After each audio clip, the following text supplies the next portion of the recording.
Hello, darlings. I am Cassandra. Welcome and welcome back to my channel. Thank you so much for coming. In this video, I am doing a book review for Magickal Seduction by Mr. Damon Brand. I am going to read the back of the book like I like to do. We'll go over the table of contents. I'll tell you a couple things that I really love about the book, and then I want to give you a broad view about seduction. I want to talk about Andy Byron, the astronomer at the Coldplay concert, who was caught with his head of resources. I think her name is Kristen Coben, and just how we as a human beings are, in my opinion, I don't want to use the word hypocritical. I don't want to use the word judgmental. So we're going to find a new word for it. But first, let's do the book review. So, the thing I love about this book, first and foremost, is that he talks about when you perform this magic on someone, how it impacts you as well. I just think that's so cool that you fall more in love with that person. Is, you know, it's different from that the other book about seduction, which was all about like really manipulating and controlling women and taking advantage of them, whereas this book is like, look dude, you're gonna fall in love too. So so be careful with your seduction magic, because of the what is the word?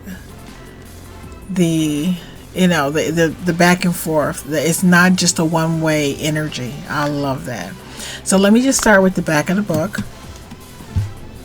Do you want more thrills and romance, darling? He didn't say darling. He just said romance. You can get what you want with magic. If there is somebody you have longed for, the magic in this book can bring that person to you. Interesting, huh? So I wonder, could the Andy Byron, the astronomer, what if he told his wife, I wasn't even interested in her. I wasn't even looking to fall in love. I've been devoted to my marriage. I wasn't. What if he, or even she can make that argument that I wasn't interested. I mean, I don't know. I just think humans are interesting. Okay, so anyway, if there's somebody you have longed for, the magic in this book can bring that person to you. If you want casual intimacy, but the word was, I'm trying not to get my video, you know what I mean, using the word. If you want casual intimacy with attractive people, the magic here works. If you're looking for true love, this magic can set the wheels of passion in motion. This highly sought after volume is available once more. Damon Brand combines ancient magic with modern ideas to bring new passion into your life. You will discover magic to attract the person you desire, a talisman that turns attraction into love, a ritual to create a magnetic aura of seduction. True seduction is the art of attracting the people who will please you the most with intimacy and emotionally. And at its best, seduction is a gift to the one you seduce. This is not a book of coercion or deception, but it's based on arousing genuine attraction within the confines of respect and consent. Isn't that beautiful? This book gives you the tools you need to create a powerful magical energy that attracts romance, love, and intimacy. I am using the word intimacy in exchange for the S word, right? And then the book, I think, is about maybe a little bit over 50 pages. And but I think he talks about his personal life a little bit, which, I'm super nosy. I'm when I say I'm nosy, guys, I'm just a nosy person in general. Like I told you, if I meet a person at a bus stop if I'm in line with you, don't lock eyes with me, because I will know your life story by the end of it. By the time we get to the cash register. I just find humans entertaining and interesting. So also, this book was published in 2015. I purchased this book in November 19. So let me go over the table of contents. How does magical seduction work? Where does this magic come from? Is this magic dangerous? Magic in the real world. How to use love magic, working with the power, how to speak the words, igniting passion in another, turning attraction into love, creating an aura of attraction, increasing the power, and then he talks about seduction magic works and why it works. Now, this is a quick read, but it's a very intense read. I have gone through the book, but I think some people are just naturally, I don't want to seduct. Is the word seductive? I think some people, it's just the way that they are, right? It's just the way that they put on their makeup, their hair, or the way they talk to people. My mom is like in her 80s, and she has all of the men in the neighborhood, the young boys. They all want to like do everything for her. She's the type of person that when she would go to, I remember back in the day when we would go into the bank, and she would always bring donuts. Everybody was always in love with my mother. She's just a natural, I would say. Yeah! I always have this joke where I say, when Satan wants advice, he calls my mom. In terms of seduction, or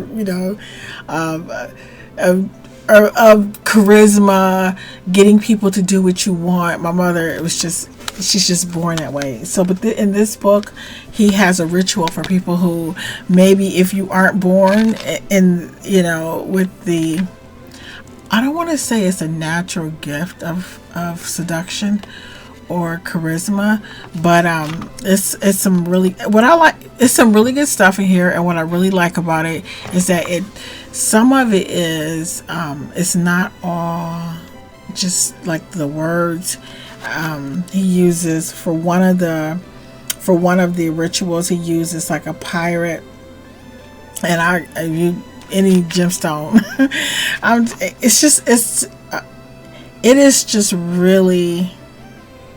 It's a really interesting and entertaining and intriguing read. And the thing I like about the book more than anything is that when he warned you to I wanted to find the exact words.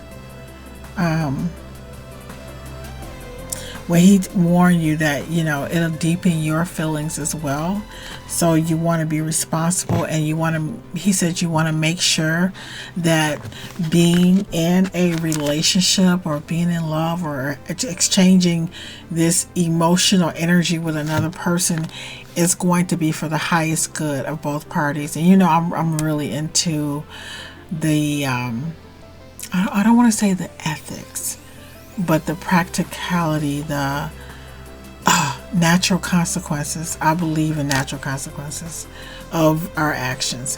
So this is the book that if you're looking, if there's someone, if you're looking to I don't want to say seduce someone, this is the perfect book, especially if if you're not just looking to exploit people like some other books. But anyway, I want to talk a little bit about seduction and intimacy in general. And okay, so scandal. I know this is all over the place. Only thing missing is my tea. Only thing missing. Can we just chat? Okay, when I was a kid, I used to love Joan Rivers. I love Joan Rivers. She was one of my favorite comedians. I loved her dry humor. But my favorite thing, she used to say, "Can we talk?" Because whenever she would say that, I knew that she was about to talk about something that was probably inappropriate. And I was, when I say inappropriate, for my age, and that I shouldn't be up for it. And that, but I was, you know. But anyway, I want to say, "Can we talk?" And the words, and the famous words of Joan Rivers, "Can we talk?" So, think on the line. We're going to talk in the energy of seduction, right? So, my Scandal is my all-time favorite television show. Like, there is nothing I love more than Scandal. Even to this day, there's nothing that I love more than Scandal. And I think I harassed Shonda Rhimes for months after it ended, you know, telling her that she ruined my life. But anyway, I loved the rich dialogue. But most importantly, I loved the relationship between Olivia and Fitz. And Fitz was like he was the president of the United States. And he was married to Melly. He had kids, and it was wrong. Like, he was literally having an affair with this woman. And don't tell me that some of the people who are watching this, that you didn't pick a side, you know, in terms of, like, was it team Fitz, or was it Jake, right? But anyway, the thing is, there was this tension, there was this love, there was this passion, this lust, it was so electrifying between Olivia and Fitz, that it was like you could feel the heat, like you wanted to borrow the energy between these two actors. Do you know what I mean?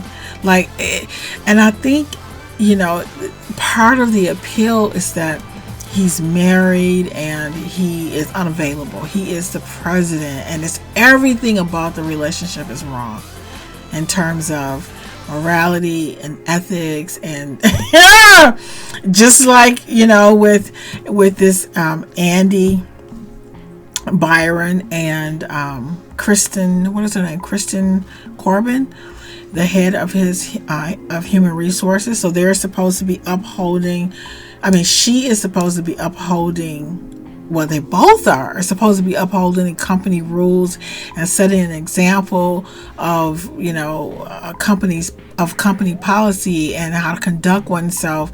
But here they are in a position where they are doing something that they would potentially, you know, fire someone else for doing.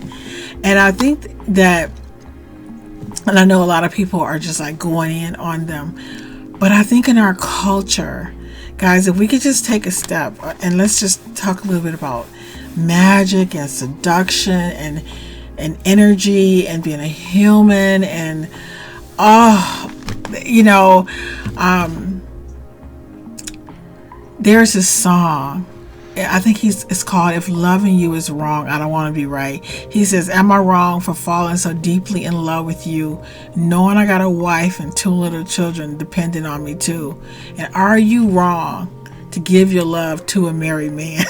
And anyway, this was a song, that I remember my parents my mom and my uncle, my family used to play when I was a kid.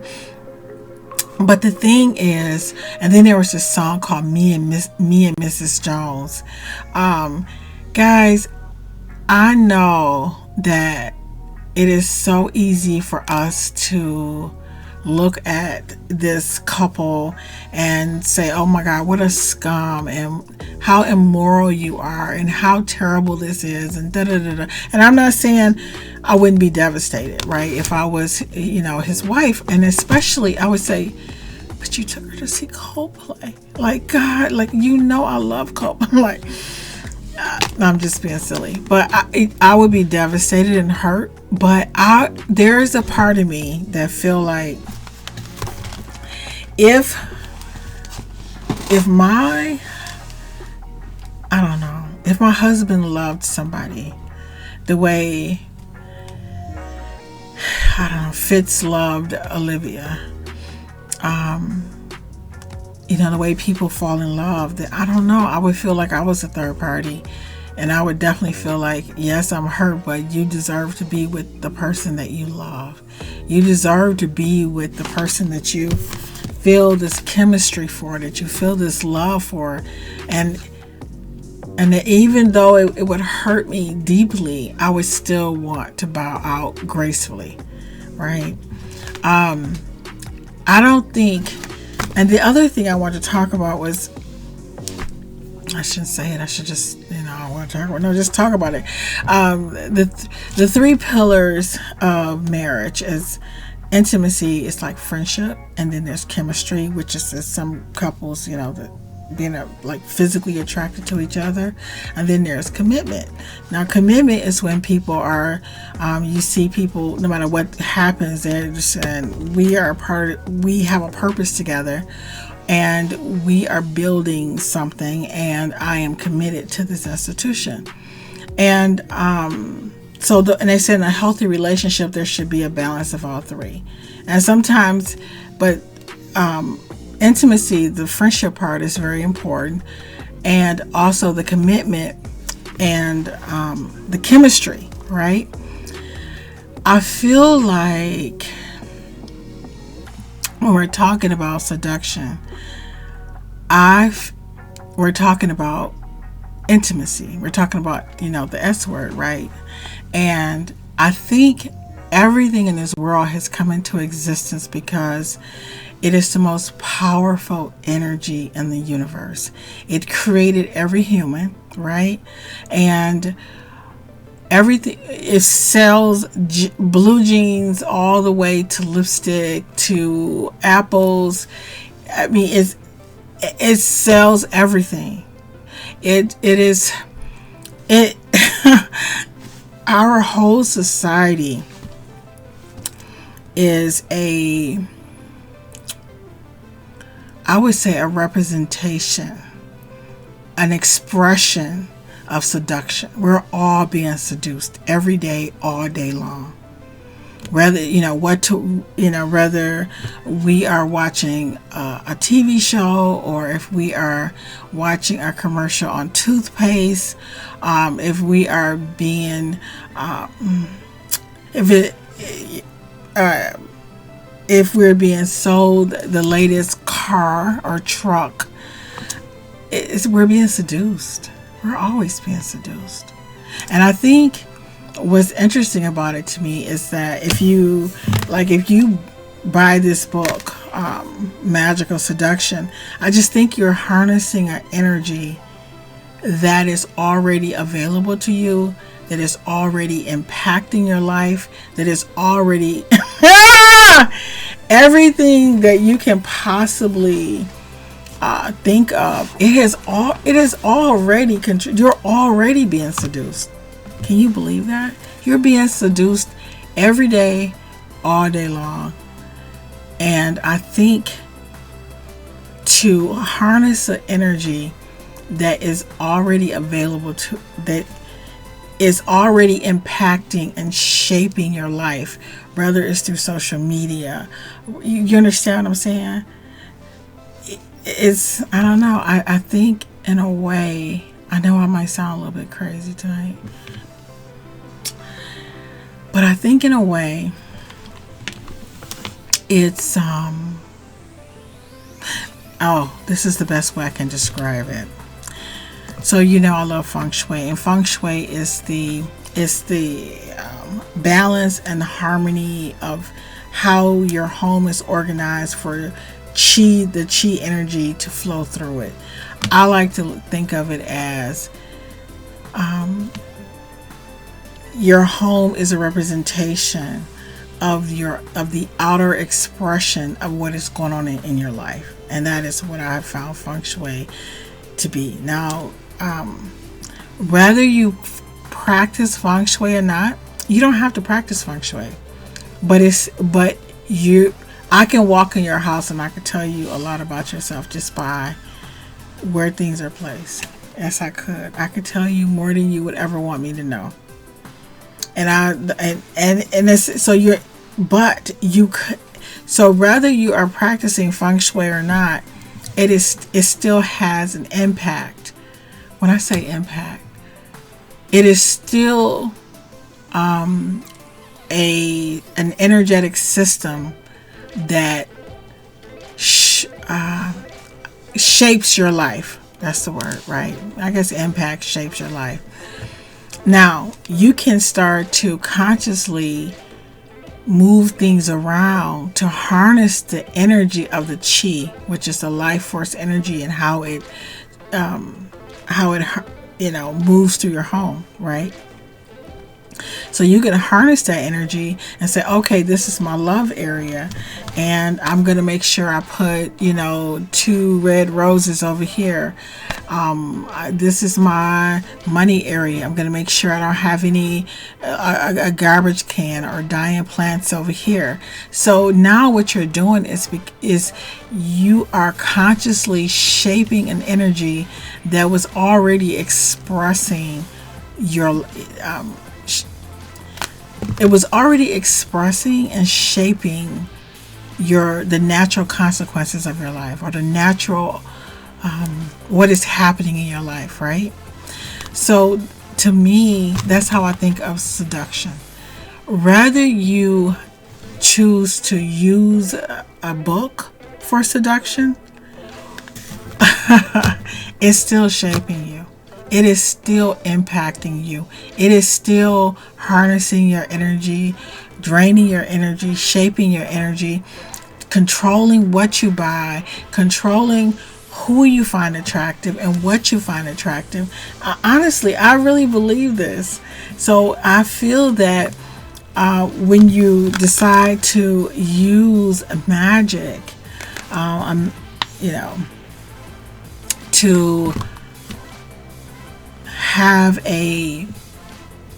to tap into the energy force and move it in your direction. I don't know. I think that is more of it's a conscious way to live a life, to align yourself more with the things you want, as opposed to living haphazardly, just hoping that things work out for you.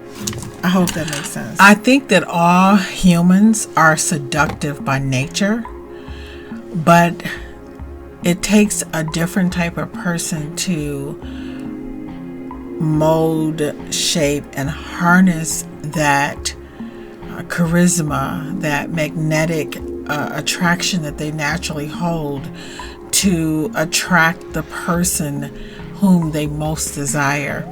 And I say this because I know a lot of people who feel like, oh my God, why am I such a magnet for people that I'm not interested in?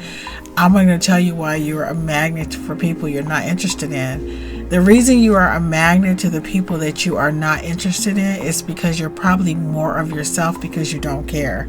You probably tell your bad jokes, and you're natural. You're not self-conscious. You're not worried about how you look, and you're coming across extremely charismatic.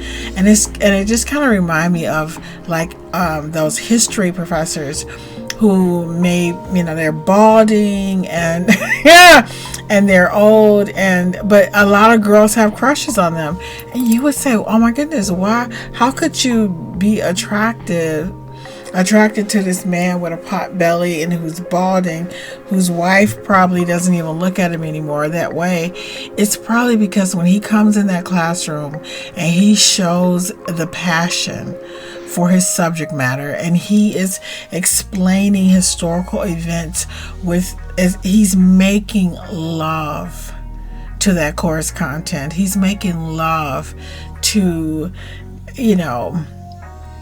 the historical, in his expression of the historical events of what has happened. He's making, you know what I'm saying? It's like if you're watching a person make pottery or even fry an egg at a Coney Island, and they are putting so much heart into it, and they're sweating, and there's so much love into how they're making your food.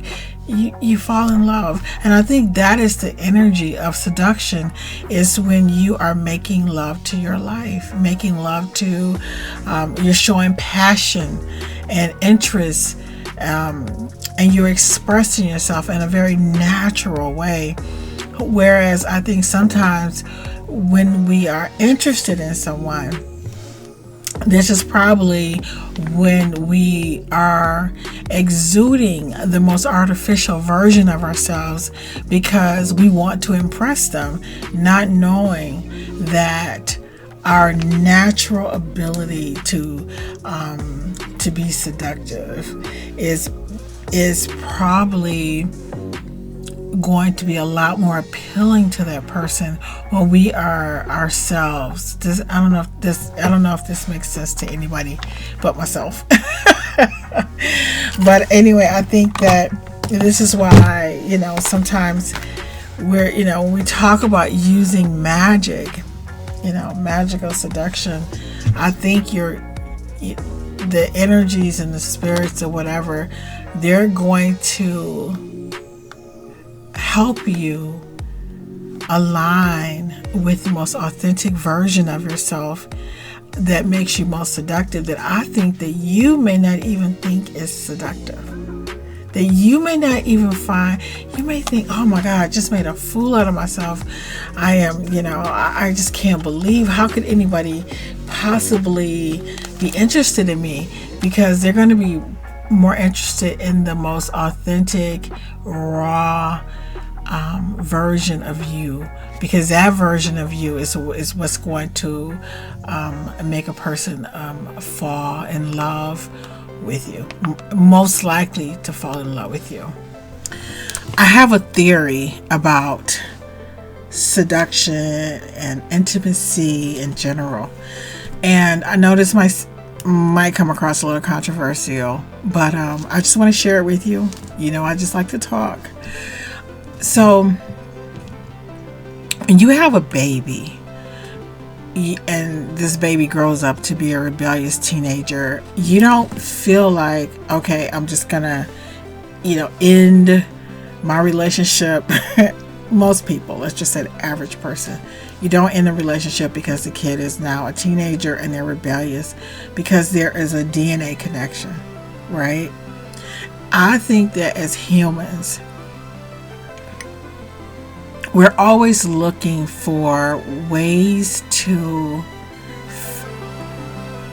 in order for us to be committed to another human, there has to be some type of energetic connection, whether it's through blood or through bodily fluids or through trials and tribulation. But I feel like there has to be something to make us feel committed or to another person, but more importantly, to feel that we can trust them.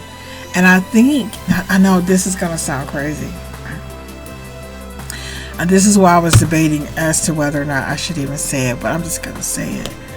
I think that sometimes, I think we use the exchange of physical body fluids as a way to exchange energy and to create a binding relationship that I think that we might call magic. I think the whole so I'm saying this to say, so your friend, your kids share your DNA, right? So there's blood. I don't remember. Do you remember when you were kids and you used to, I don't know if you ever did this before, where you prick your finger, they prick their finger, and then you put your fingers together and you say, okay, well, we're kin, or now we're best friends, or now we're brothers, or whatever it was. But I remember my best friend Squeaky and I, when we used to live on LaSalle, we would do that, like prick our finger and then put our together like, this is my blood brother or sister, because I didn't need to do that with my siblings, right? Obviously. But with my best friend, it was like there was something that we had to do something to combine us, or to enrich our friendship, to ensure a level of loyalty, of like when there were other kids around, there was like, they had to understand like no, this is my best friend. And a best friend wasn't just a label that you wear lightly, right? Yeah. This best friend had duties and obligations and responsibilities.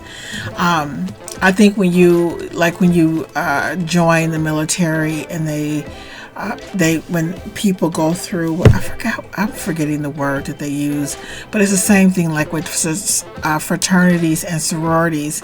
And I think it's like a hazing type activities.